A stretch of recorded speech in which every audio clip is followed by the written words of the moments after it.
This Motorola Edge 70 Fusion is less than 8mm thick, yet it weighs 193 grams, has a 7000 mAh battery, which in terms of active usage time will give you over 50 plus hours.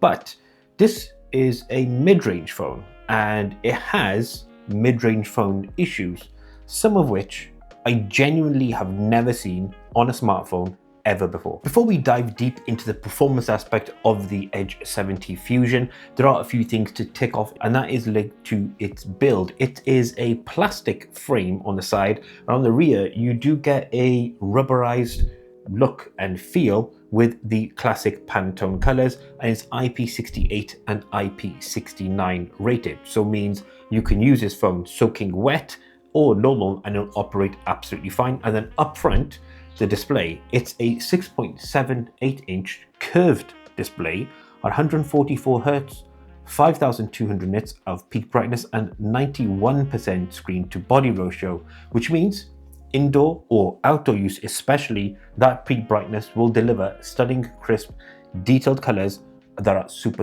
vibrant. So all you content consumers being indoors or outdoors, you're going to love the display on the Edge 70 Fusion. One of the downsides of the 144 Hz display panel is, of course, if you hold it in your hand and using it as one touch, you'll find the chubbier side of your thumb, lol, will actually create accidental touches on the display itself. It doesn't happen all the time, but takes some getting used to, and one of the downsides versus a flat display.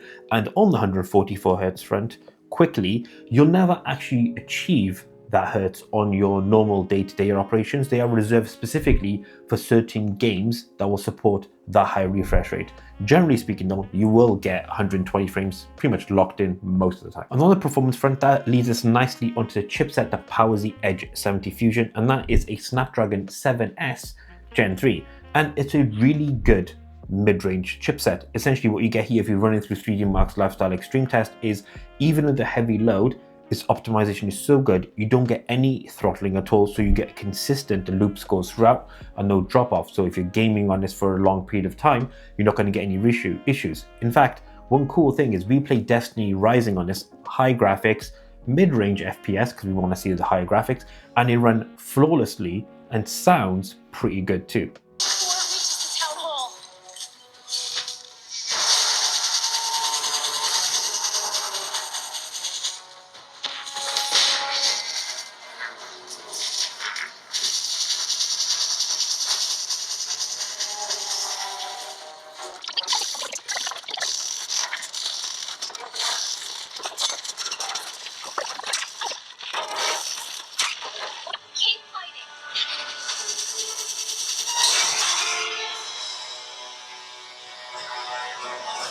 When it comes to performance though, behind those raw numbers and all those benchmarks are some real world issues which we need to touch on. First of all, and that it links directly to things like performance lag, especially in the camera software of the Edge 70 Fusion. If you're switching modes, you'll often find it is slow switching to things like video or different portrait modes or different options. It is a little bit laggy, and you feel it even more in image processing. If you capture an image and then you go to view in the gallery, you will actually see it switch up and change, and it genuinely takes a good, say, 4 to 5 seconds minimum to process an image, which is absolutely mental. But on the plus side, on the performance, the OS runs really well. Looks pretty much like stock Android and has all of the customization and home screen options that you'd want for your lock screen home screen to kind of make your own. Not as detailed as what you'd get for something like a Samsung or an Honor device or a Xiaomi device, but still pretty good. Then continuing the OS front is a dedicated Moto AI app, which genuinely is really difficult to understand its purpose, because you do get image generation on here, which works really well, but sadly it is credit limited. So that means you can only use it so many times before it needs to refresh on a daily or weekly basis, and then you can continue to use it. But that does actually work very well and does produce some pretty cool results. On the other side, you do get text to AI speech as well. So for example, if you're just chatting to this, you want to send it prompts, it will do that for you, and even deliver prompts like take a selfie or whatever it may be on your phone, on device, to basically deliver the action that you want it to. All works really well. But some of the weird software quirks we want to touch on. For example, if you hold down an app, normally you'll get the option to uninstall that app, But here you don't. You can only do it two ways. One is by clicking app info and deleting it that way and uninstalling it, or dragging it to the uninstall option. Now it may seem picky, but it seems an odd omission to not have that as an option to uninstall applications. And then there's other points. First party apps, there are a lot on the Moto Edge 70 Fusion, and it's insane. Some of those you can't even delete. But the biggest issue in all of this is the standardized gallery app, which when you load it up looks like a normal gallery app, but has built-in ads.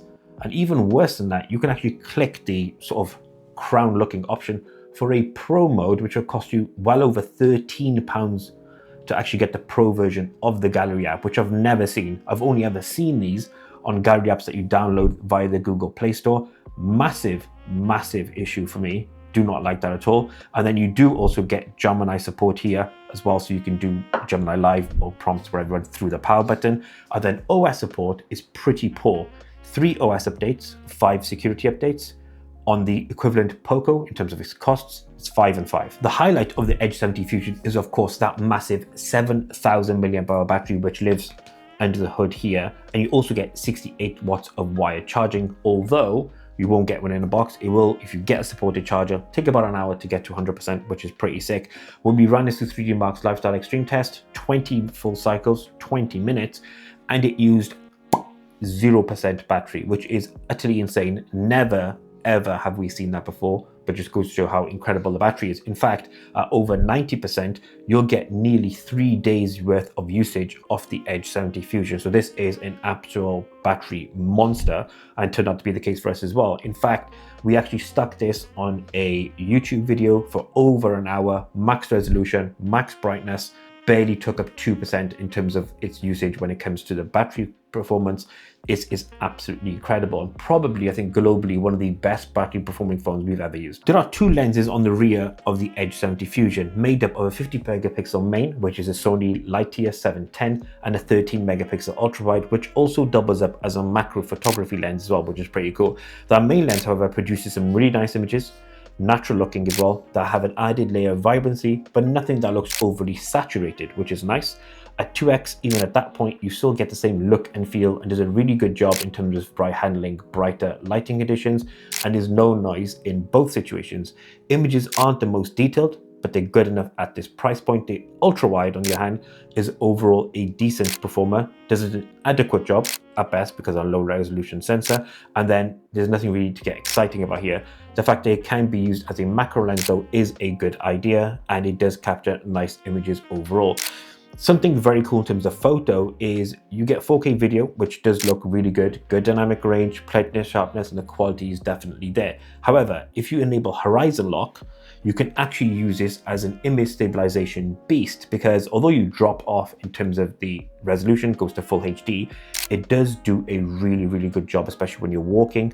You don't get any of that weird judder. Generally speaking though, the cameras on the Edge 70 Fusion are pretty good, especially that main lens, and the horizon lock is a pretty sick, cool feature. The Motorola Edge 70 Fusion here in the UK costs around about £370, which is a decent overall cost. But does this supersede our 2 price point favorites roughly around this number, the Nothing Phone 4a and the Poco X8 Pro? In a word, no. Both those phones offer better overall performances, better overall experiences, and they have longer software support. For example, the cameras on the X8 Pro are far better, and the 4A OS is far better than the Edge 70 Fusion. But if you're someone who needs an absolute battery monster that will last you multiple days in a thin profile, has decent images, and looks pretty good to be fair in hand, then the Edge 70 Fusion is a really good option. If you want the best overall, go for the 4A or the X8 Pro. But let us know in the comment section below your thoughts out of those 3 phones, the 4A, the X8 Pro, and this Edge 70 Fusion. Which one you're picking? Let us know in the comment section below. Thank you so much for watching. Until next time, as always, we out.